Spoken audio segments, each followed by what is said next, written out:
Hello, c'est Guillaume, ingénieur en finance de marché. Alors Dassault Systèmes, une belle entreprise française du CAC 40, à ne pas confondre bien sûr avec Dassault Aviation. Pour l'action Dassault Systèmes, si on regarde depuis le début de l'année 2023, elle affiche un plus 4,6% de rendement sans dividende et à 5,2% de rentabilité brute avec dividende.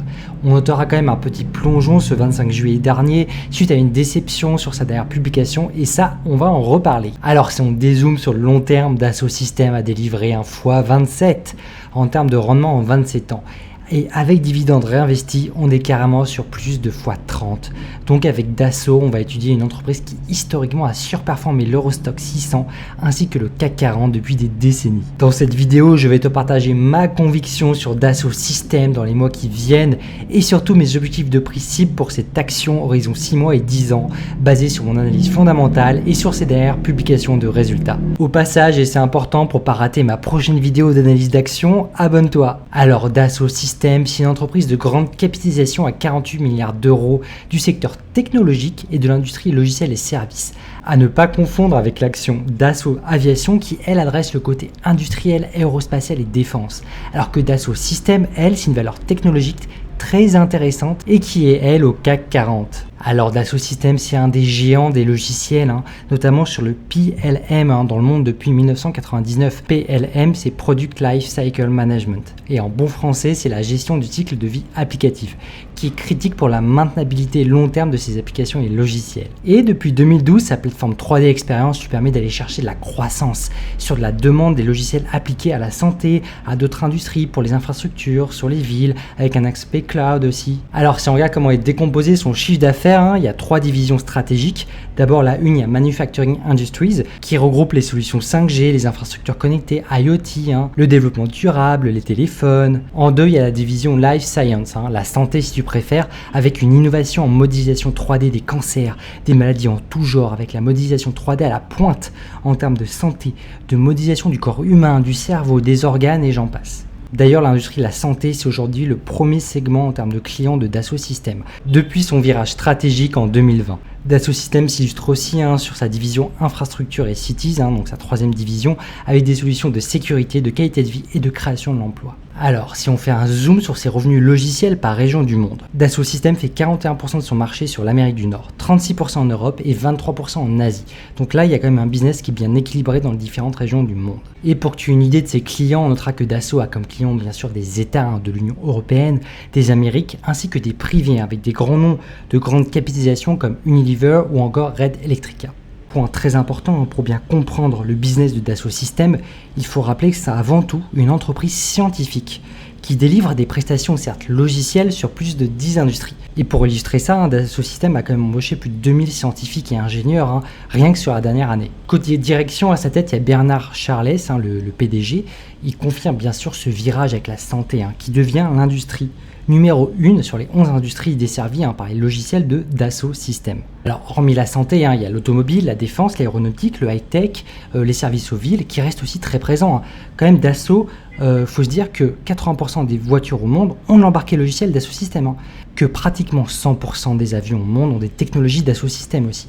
Donc c'est vraiment un acteur qui est incontournable dans un bon nombre d'industries. D'ailleurs, sur la santé aujourd'hui, la plupart des essais cliniques en recherche sur le cerveau et des cancers sont faits avec des logiciels de pointe de Dassault Systèmes.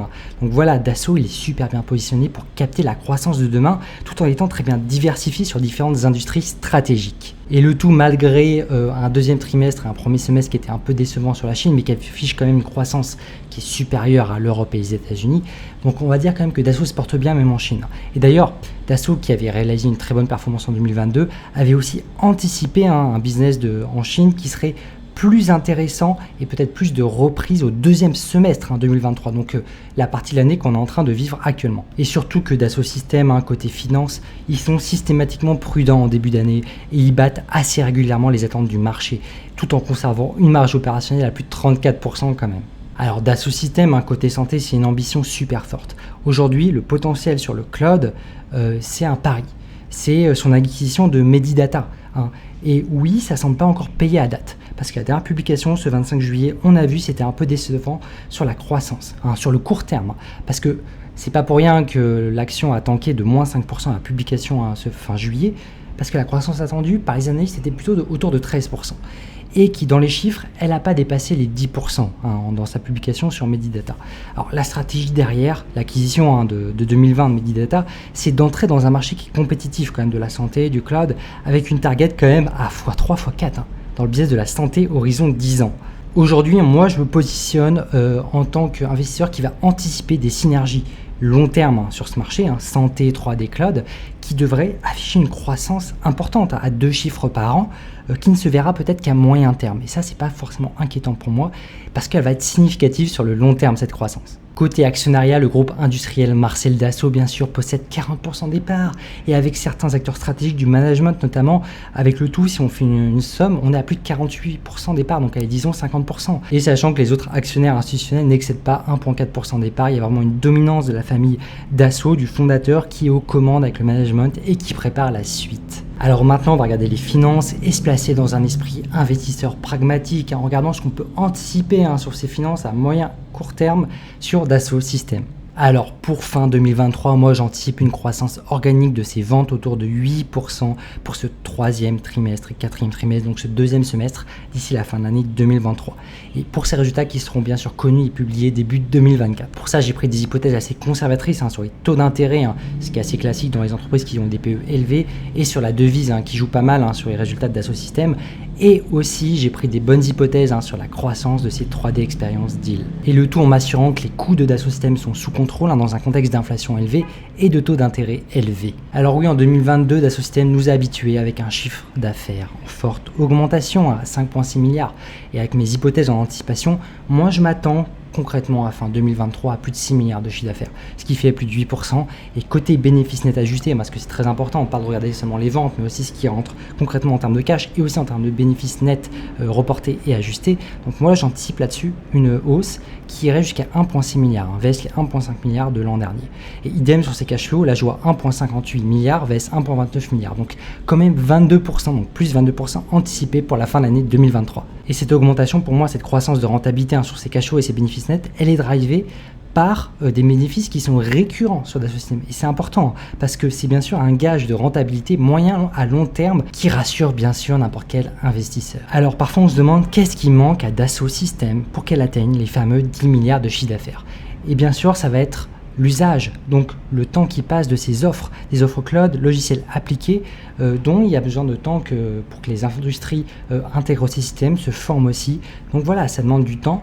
Et moi, là, j'arrive dans ce contexte avec leurs hypothèses à anticiper qu'horizon moyen terme Dassault Systèmes pourrait passer la barre des 10 milliards de chiffre d'affaires horizon 5 à 10 ans. Alors côté équilibre dette, actifs et cash, parce que c'est important à regarder sur les boîtes qui ont des PE élevés, et sa dette, elle s'élève à presque 3 milliards. Donc c'est quand même assez logique dans son domaine d'activité technologique, et c'est pas un point d'inquiétude à mon sens. Parce qu'avec une position équivalente en cash, à peu près 3 milliards aussi, qui est investi aussi en majorité sur le court terme, qui rapporte des taux d'intérêt qui sont plus hauts aujourd'hui sur le court terme, ça ne t'aura pas échappé que les banques centrales montent les taux, et que sa dette court terme aujourd'hui coûte quand même pas si cher que ça. Donc bref, aujourd'hui, Dassault Systèmes c'est très bien noté sur le marché obligataire, ça montre une capacité aussi à garder sa dette sous contrôle. Ils arrivent avec une position nette à plus de 350 millions. Donc pour moi, il y a RAS. Et au passage, toutes les valeurs technologiques ne peuvent pas en dire autant que Dassault Systèmes. D'autant plus que Dassault Systèmes s'illustre et a montré cette capacité à rembourser des dettes importantes suite à des acquisitions de 6 milliards d'euros quand même en 2019 qu'elle a remboursé en quasiment 3 ans. Et le tout en continuant à faire de la croissance organique interne et externe avec de l'acquisition, 4 startups dans les derniers mois à plusieurs centaines de millions, 400 millions de ce que j'ai vu récemment.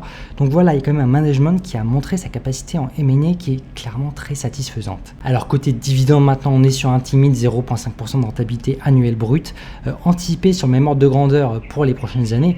Mais ça, voilà, Dassault Systèmes, on est ici avec une valeur qui est technologique, de l'industrie des logiciels.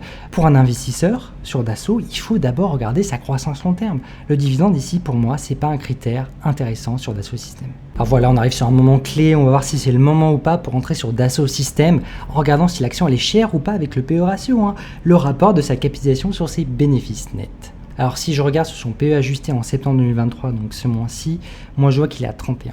Et quand j'anticipe son PE pour un début 2024, avec mes hypothèses de croissance sur cette division, j'arrive sur un forward PE début 2024 à 30. Donc oui, d'un côté, ça serait plus classique pour une tech US qui afficherait ce niveau de valorisation, mais pour Dassault Systèmes, c'est élevé pour une tech européenne, à Après, la dimension mondiale quand même cette entreprise. Donc aujourd'hui, pour moi, c'est pas pour rien qu'on est sur une action qui est historiquement chère. Donc elle surfe sur une croissance technologique qui attire de nombreux investisseurs qui continuent à surpayer cette belle action française. Et pour moi, ça s'explique parce que tous les 5 ans, elle double son bénéfice par action. Et c'est pas rien ça. Donc maintenant, je vais quand même te délivrer sans suspense mon avis personnel sur Dassault Systèmes. Bien sûr, il est positif. Et en termes d'objectifs de prix, donc concrètement, pour un horizon février-mars 2024, moi ce que j'anticipe personnellement sur l'action, c'est de 40 à 42 euros l'action pour début 2024, soit à minima plus 13% comparé à son prix à date. 13%, c'est vraiment une belle performance anticipée dans ce niveau de taux d'intérêt et d'inflation. Après, on a quand même un risque à 6 mois qui est à 26%, qui pour moi est cohérent et acceptable même pour cette valeur technologique, mais qui implique quand même une détention à avoir sur plusieurs années pour rentabiliser ce niveau de risque. Alors maintenant, si on se place sur un horizon plus long terme, allez, disons 10 ans, si je te partage mon avis, j'arrive avec Dassault Systèmes à un potentiel de multiplier par 2,5 son business sur la santé, et donc de conserver une rentabilité qui serait supérieure à 8% par an. Et 8% par an, c'est pas rien. Moi là, ce que je tape, c'est que le management, ses scientifiques, ses ingénieurs continuent à délivrer des logiciels et des services de haute qualité. Et si on suit cette tendance financière, que je pense qu'elle est complètement capable de faire, moi je suis persuadé que l'action, elle peut aller chercher beaucoup plus que 70 euros l'action en 2032. Donc clairement, 1x2 sur le prix de son action à horizon 10 ans. Et ça, pour moi, c'est le minimum que j'anticipe. Et clairement, c'est une très belle rentabilité. Et pour moi, c'est normal que Dassault Systèmes attire des investisseurs sur le long terme. Parce que oui, horizon 2033, pour moi, Dassault Systèmes va dépasser une valorisation de plus de 100 milliards d'euros. Et qui témoignerait à la juste mesure de ce résultat du travail qu'apportent en fait ces baillants scientifiques et ingénieurs appliqués de Dassault Systèmes au monde en termes de valeur apportée sur ces 11 industries, avec un bénéfice par action qui, je le rappelle, double tous les 5 ans. Donc bref, tu as compris mon avis personnel plutôt bullish sur Dassault Systèmes. Alors maintenant, je t'invite à découvrir mes outils gratuits d'action à dividendes, de croissance, ainsi que ma newsletter d'actualité de marché. Tout ça et bien plus, c'est sur guystorm.com. Maintenant, je t'invite à voir ma dernière vidéo d'analyse macroéconomique sur les taux de la Banque Centrale Européenne, l'inflation, la bourse, l'euro, le franc suisse et l'immobilier. Tout ça, c'est dans ma dernière vidéo Point de marché, accessible ici. Sur ce, restons pragmatiques. Allez, ciao!